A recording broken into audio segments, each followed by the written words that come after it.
well, I can make a better santo out of one piece of wood, which he did. And he found out that he could really carve, and he was very prolific.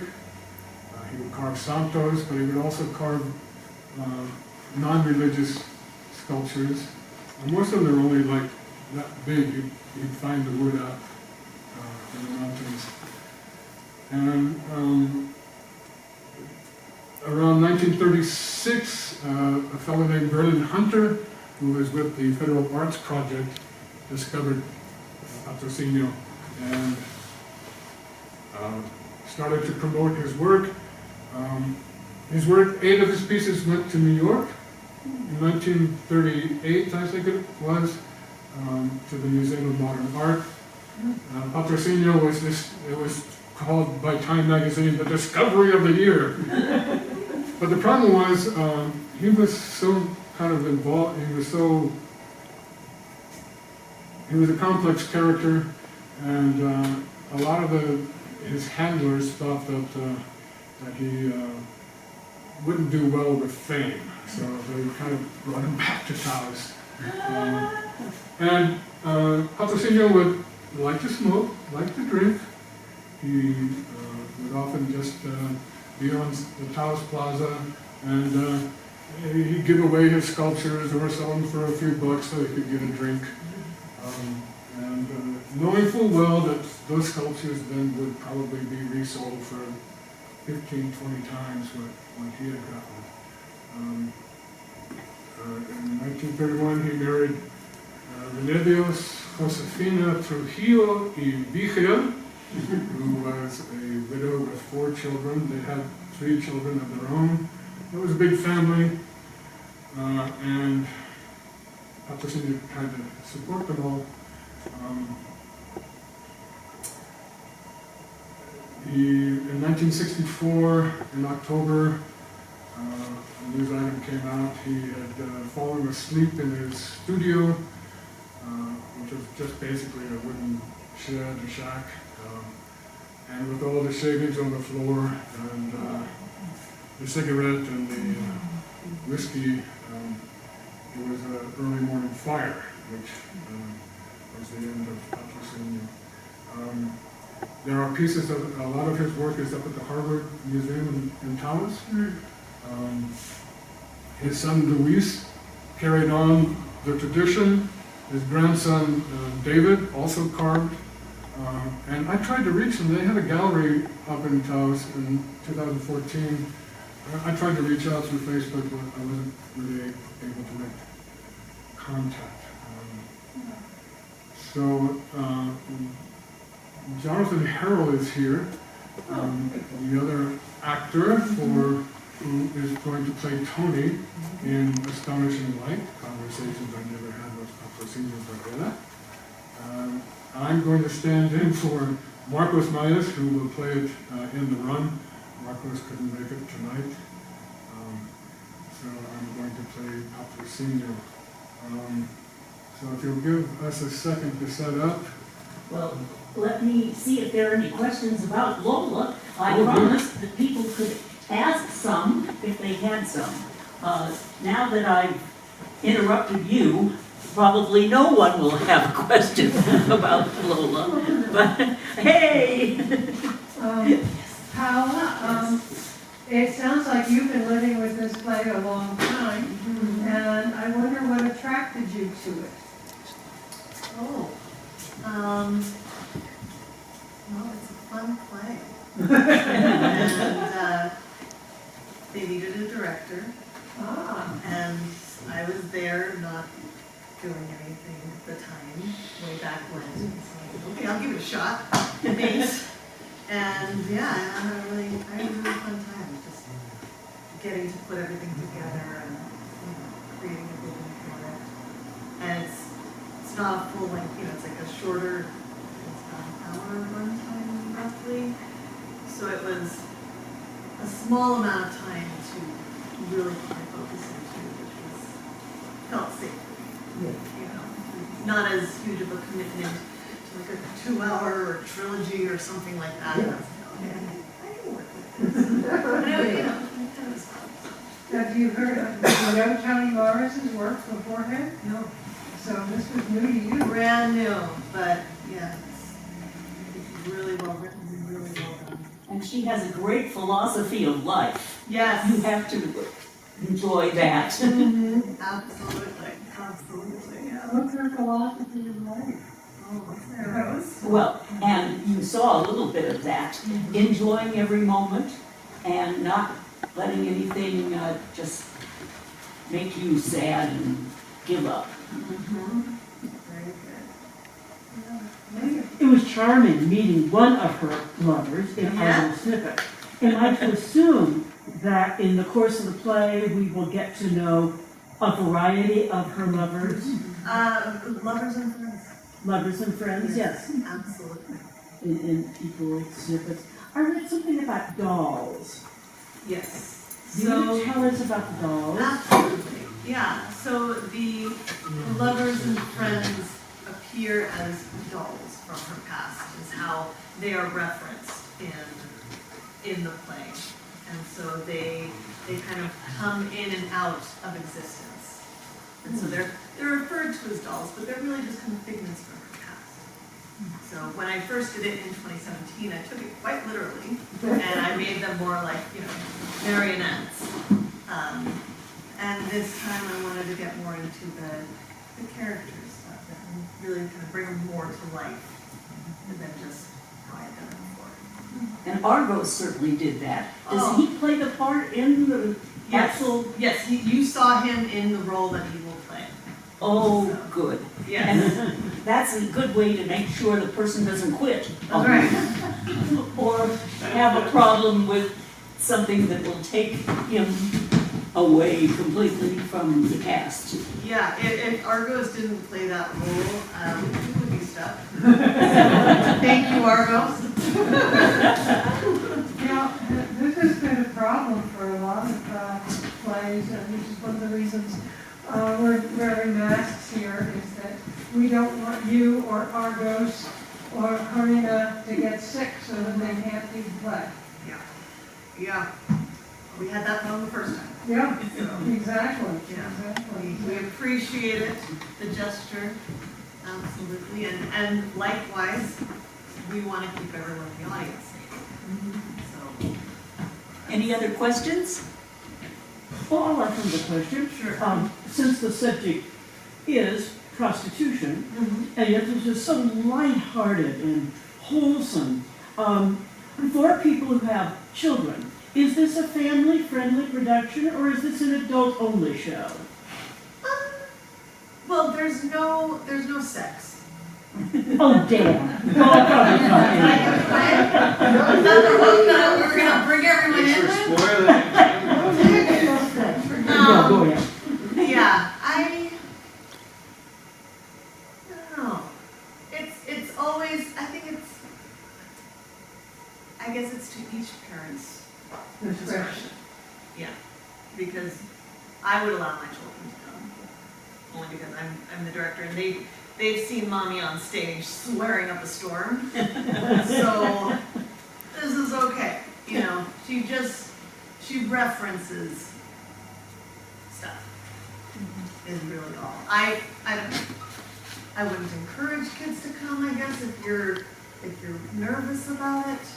But, if you have teenagers, preteens, Oh, yeah. it's fine. A lot of the jokes that happen are definitely would be over the younger ones' heads anyway. But there's nothing inappropriate that happens on stage. Sorry. And if you're looking for something for children, we have wonderful postcards for you to take home and find a child and bring that child over here. Yes, and my daughter is in that show. So. Oh, okay. So, family theater. Family, yeah, Wonderful. yes, it's a family affair, and my son will be up in the light booth with me, Oh, excellent. helping run the lights, so. Wonderful. Yeah. Wonderful, great. Well, you look like you're ready, I aren't you? think they're ready, Oh, yeah. and he gave the introduction already. And so I didn't have to say anything about it, except that it's called Astonishing Light, and Argos is willing to be in it, even though he's usually the director instead of an actor. So in Cañon near Taos on Kit Carson Road. I round a corner in my head and I see Pat Barela sitting there inside the El Gaucho bar, lost in cigarette smoke, swirling like the wooden images he carves, sculpts as gifts to this world. He sees me looking at him through the frost-covered window. El Gaucho's one red eye blinks on and off, on and off. A warm bienvenidos, a welcome to leave the northern New Mexico winter outside. He summons me with a beckoning hand to come in. A platicar un poco. Siéntate, viejo. ¿Quieres un trago? Un traguito, Patrociño. He's dressed in old jeans and a coarse shirt. He leans against the dark paneled wall, his eyes darker still. Vamos, un traguito y así se quita el frío. We sit near the glowing fireplace and drink our traguitos de vino and talk our way through tangled branches of time. Words weave a tapestry of love and lost love. Our words evoke laughter, tears of regret. Our mumblings about this and that reverberate off the curving spaces of theater inside ourselves, where one act gives way to another and another, the final act reserved like a burst of flame in an empty space we will never see. Patrociño and I sit and quietly drink our red wine. With words, we unravel what we can about ourselves, our work, and the world. What are you doing here? Why have you crossed the border of time and place to come and talk with me? I've always admired your carvings, Pat. The way they speak to the heart and mind. You carve your picture of the world inside your head. And you share what you see with everyone in your language of sculpted juniper, the rounded space of desire you find in the grain. Patrociño, I've come to share a little of my life with you. You see, I was raised in Old Town, La Plaza Vieja de Albuquerque. Tell me about your mother and father. Oh, my mother died young. Y mi papa pues, he was a curandero. And you're a doctor. Life was difficult with him. No, Patrociño, what can I say? No, I didn't lose my mother and father until they were old. But I suffered. Maybe not like you, I guess. I don't know. You didn't know. How could you know? Do you know about anything? I guess I really don't know. That's all right, hermano. You don't know. I don't know. No one knows. What? Tell me, Patrociño, what don't we know? Oh, I guess the bottle is starting to speak. Someone told me in Latin, I think, there is truth in the bottle. I think you don't know, but you can feel. You are learning to trust your heart, your eyes, all your senses. Otherwise, you wouldn't be sitting here talking to me in a fireplace, this warm cantina on a cold night. Mira, Patrociño, I have this sense of crossing a void, la nada, in the dark. It happens to me again and again in dreams. I fly through a void towards something, at immense speed, not knowing why or where. There's a collision, wreckage of some sort, and I break away from la nada. I'm here, bounded by time in a cramped room. Bewildered, I awake to the searing light. Bloody forceps pull me into the world. Qué bueno estar aquí contigo esta noche. Algo así me pasa. Something like that happens to me. I scream and cry. The faces, the forms, the family. Strangers gather around me. I take in the sweet taste of nurturing milk. I hear the word leche and the shouts of agony. Aye! The cries of hurt and confused. Mama, ¿qué te pasa? Mother, tell me, what is wrong? She says nothing. Says nothing. She leaves, and I follow her trail of words, barely remembered words, until that trail disappears in El Gran Dompe, the great junkyard of the past. I never heard her voice again. In the dark, a low-hanging branch of juniper grazed my face. The clean smell of that wood stayed with me until We talk on and on, well past midnight. I have to go. Well, let's meet here again and talk about the good times and the bad.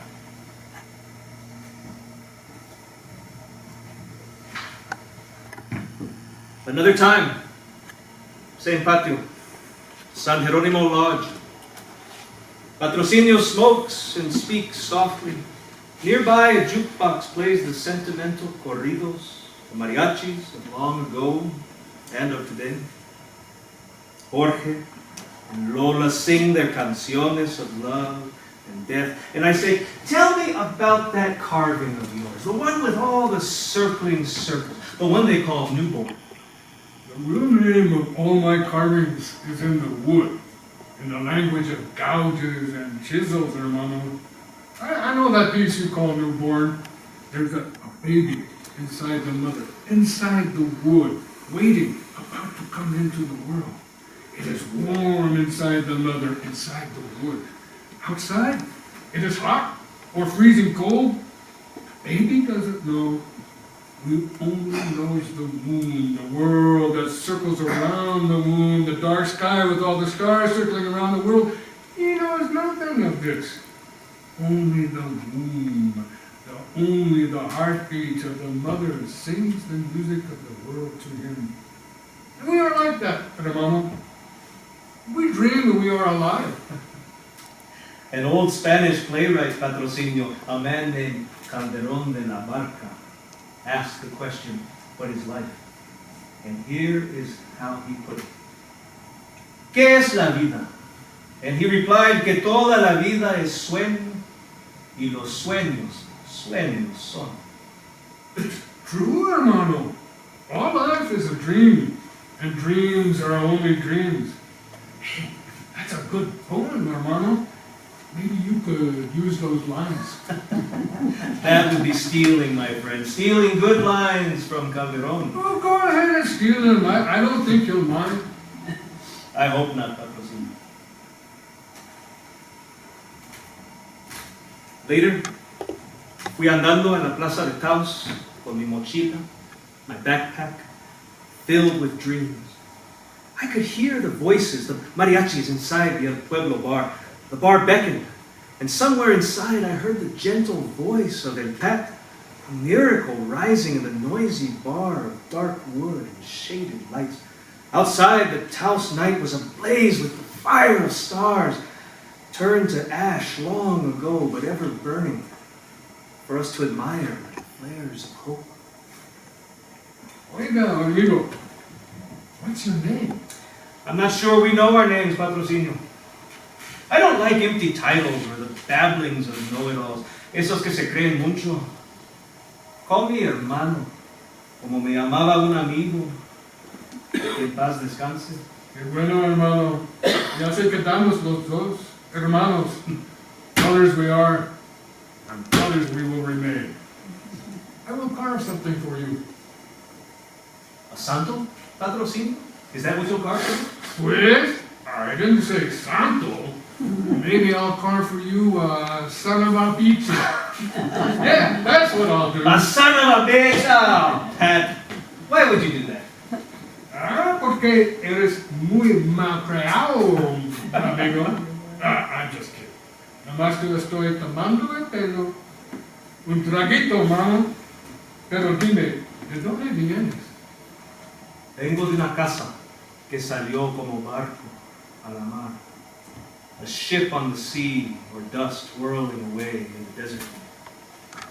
I am 7 when I crossed the dirt road called New York Avenue. I walked to San Felipe School near Duran's Pharmacy. We're in Old Town Patrociño, La Plaza Vieja de Albuquerque. Beneath my feet, a soft dust swirls from that time, and I hear voices, echoes, the music of dancing feet long ago. Hey-ana, hey-ana, hey-ana, hey-oh. Hey-ana, hey-ana, hey-ana, hey-oh. Out of nowhere, an aged Chicano man comes toward me. Our paths cross where New York Avenue marks an X with Central Avenue. I don't know why I remembered this redder viejito in his bib overalls and brown work boots. ¿Y cómo se parece él? Tell me, what does he look like, compadre? Before I carve, I look into the wood y la madera, how do you say, brilla con luz asombrosa. You mean wood shimmers with astonishing light? Yeah. Inside me, I see all kinds of figure in the wood wanting to be free, to show themselves. That is what I carve. Tell me again about that Chicano you saw. He smiles, as if he hears dancing feet. The strung rattles the high pitch of a bird bone whistle. He pops into my head now and then while I hear the singing of the Indita.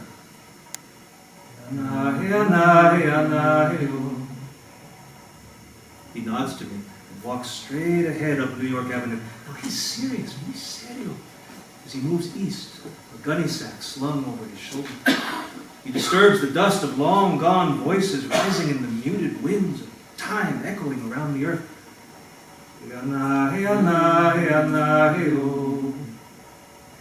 ¿Y por qué está tan apurado, mano? Why is he in such a big hurry? Like those people who want me to carve something for them right away. There's something he has to do, Patrociño. He has to catch a pink pig.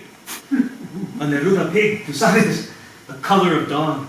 Esos marranitos del monte, casi salvajes. And he must hurry east in time to catch the pig who carries the color of the dawn, to make the sunrise from the swirling cloud of voices, memories, dancing feet, and cries. He has to make the pig run off to the sun, so all living things can sing their songs of life in the fire of dawn. He makes the sunrise, so the dead can return to the silent movies and faded colors of the earth, of the past, the gray clouds of a January storm from the north. I try to get one last view of him, but he's almost gone. His big overalls and blue shirt diminish to a dot on the horizon. White stubble on his chin, like early snow, foreshadows the winter. Un traguito, Patrociño, que haga bien. Un traguito, hermano. Let's meet again. Hay mucho que platicar.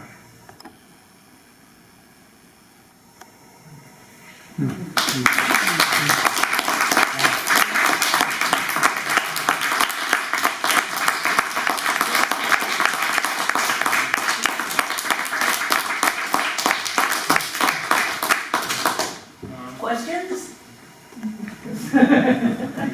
Well, I wondered if you had known of Tony Morris before you took on this role. I did. I knew it. I read quite a bit of his stuff. Read some poetry of his with Paraguas in the past in Albuquerque. Read some of his stuff in college, and he knew my father. Actually, they were through mutual research interests. My dad was a scholar of Little Cather, and Tony wrote a one-man show kind of giving a rebuttal to Cather's portrayal of Padre Antonio Jose Martinez in her novel Death Comes from the Archbishop. So they kind of did the lecture circuit, not together necessarily, but they were often at some of the same events. So he knew my dad. And I never knew him, but it was kind of cool. He was just somebody kind of well-known that we knew. We got some books that he inscribed to my dad, and one of them says, if you're ever in Albuquerque, come visit. He wrote his phone number in the book. Oh. He's a really great guy.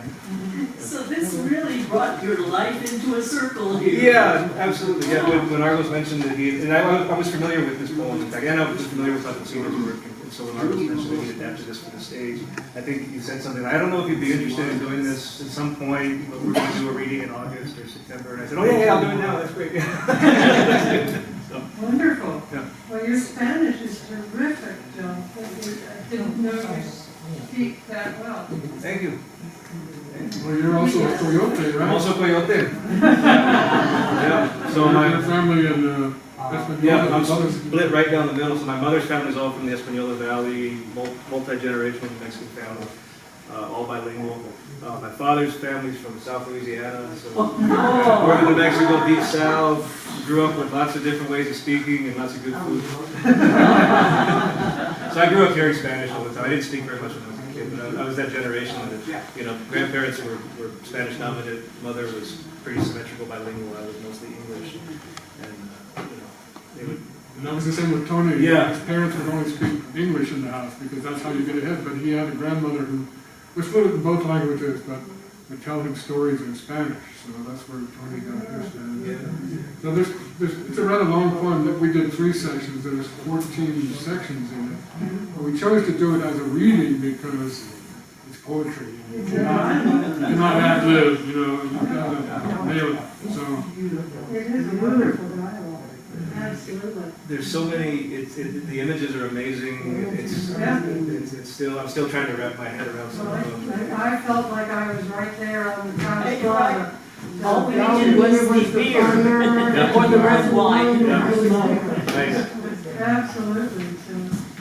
So, how long is the piece that you're going to do? we timed it at 50 minutes in rehearsal. Okay. So it is it's the whole piece that you're doing? Yeah, the whole long poem. Wonderful. There's actually a Corinna was the one that had the idea that this poem could be made into a dialogue and put on the stage. Yeah. And I think that's Tony's gift. He was able to.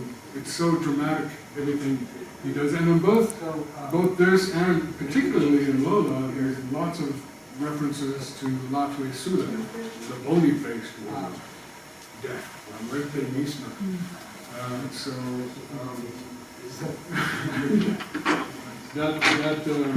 Yeah, this is, so the theme just keeps on going through, obviously. When did Tony write this? When he was younger or older? This was 2010, he wrote this Astonishing Light, and Lola's Last Dance was his first play, which was 1979. And Tony said that that was his favorite writing. He has 5 or 6 plays and 5 or 6 poetry books. He's also written a lot of critical essays. So he's quite the Nuevo Mexicano. And he's one of the things about Tony is he's so rooted here, but he's very cosmopolitan too. So UNM Press just published a posthumous collection of his work. It's all about the Spanish Civil War. Oh. Spain. And so he traveled out there to do research for it. He wrote some incredible poems that have to do with that. So that was I think he was that, like Argos mentioned about Alvin Gonzalez, there were other kind of exiled Spanish professors who were teaching at UNM at the time, and so Tony came up being taught by some of these guys, and he got really inspired, I think, by the whole history of the Spanish Civil War. So his topics just covered everything. Wow. What's the title of the book? So Reflections Through the Convex Mirror of Time. I'm very fascinated with the mirror. And he's got poems in here about the people who were responsible for the death of Federico Garcia Lorca. He's got And great. Argos has a poetry book that's just been published also. I just bought it, but I was busy working on this, so I haven't read it yet. I recommend it anyway. Will both your book and this be for sale here after the performances? This, I just was curious. I don't have any extra copies of this. This would have to be ordered. I could read the last poem here. Yes, please do. Let me sit down. As I walk through La Plaza Vieja. As I walk through La Plaza Vieja, Albuquerque, New Mexico, I remember all the plazas I've seen in Mexico and Spain. The time I strolled into the past, through the ephemeral light of history, curved by time, and crossed busy Loma Street. New York Avenue, as it was called back then. It was a dusty dirt road, buried voices pushing up through the earth, pavement and concrete. The ghosts of homes linger in the silent walls of shops and restaurants where tourists enjoy a sense of the distant past. On the back streets, you will still find old-timers who live and work here. Voices rise through the fissures of time. Grandma's voice mixes with the chatter of her lazy lady friends as they smoke Bull Durham, roll in Rieslas cigarette paper, and sip very sweet wine. Next comes the voices of San Felipe de Neri School, the former courthouse and jail carved out of stone, still looking ominous in mid-20th century as I remember it. Schoolboys egged me on as I was the youngest. Go ahead, do it. If you are a sister, I asked Sister Joseph, where is your brother? The boys sniggered like crazy, the girls smiled shyly. I had my first of many spankings. Voices so far away, so near in the shifting ambiguities of time that accompanied me through a ghostly old town. As I crossed Church Street, I wondered, what had become of the scattered sound waves sung by the cave dwellers in the Sandia Mountains? Where are the rooftop cries of the pueblos once here in the little Rio Grande Valley? I have no use for the sweet lies we drug ourselves with to be able to stand the present. Indigenous people were quite well, thank you, before Spaniards and other Europeans came. Colonizers on the move made dust everywhere. Later, more Westerners came and upset the balance, ancient and honored, between humans and wilderness that once held in these lands.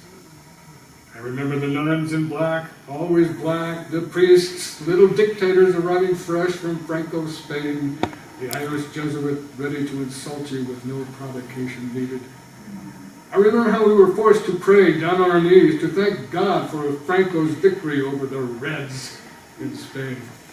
Then there was Father Boni, Jesuit, pro-Franco, yet a jewel of friendship and compassion for the poor, for my family. He took us on picnics every Sunday to the Sandinas, entertained us with jokes and stories about parishes he had served.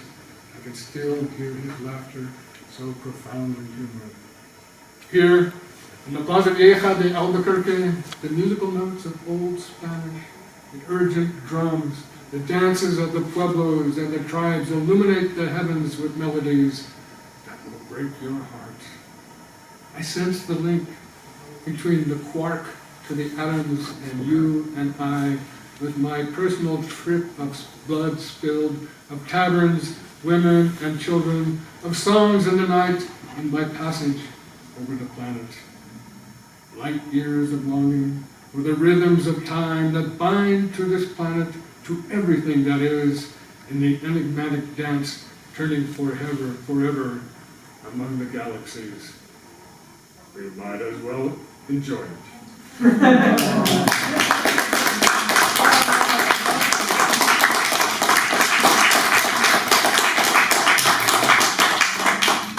I promised Bim that she could say a few words about our next TLC talk. And you have exactly half a minute. I'll talk fast. Well, first of all, thank you. This is just magical. And I hope that all of you will tell your friends about Theater Lovers Club. Our goal is for us as audience members to get to know you, the magicians that make the magic of theater happen, known to us as real people. So thank you so much. A brief reminder from the oldest theater company in Santa Fe, the Playhouse, that this is the last week of their wonderful production, In the Mountain, a real look at Martin Luther King, the man. It's great, don't miss it. And from Oldest Theater, next month, our Theater Lovers Talk is going to be introducing us on Tuesday, November 8th, to the newest theater group in Santa Fe, Exodus. This is a new theater collective of young theater artists who were working in stages all around the country that sort of closed down during COVID, and they came together here, and they're creating innovative new takes on traditional stories, from Chekhov to the Bible. Those of you who haven't seen any of their productions, do come next month. We will get to see both their director, April Cleveland, who is a St. John's graduate, telling us a little about what their goal is as a new theater company here in town, and then they will be giving a snippet of a performance, and we'll get to see their new home performance space, the Acequia Madre House, which is just down the road from downtown Subscription. So mark on your calendars, we always meet the second Tuesday of each month from 6 to 7. See you next month.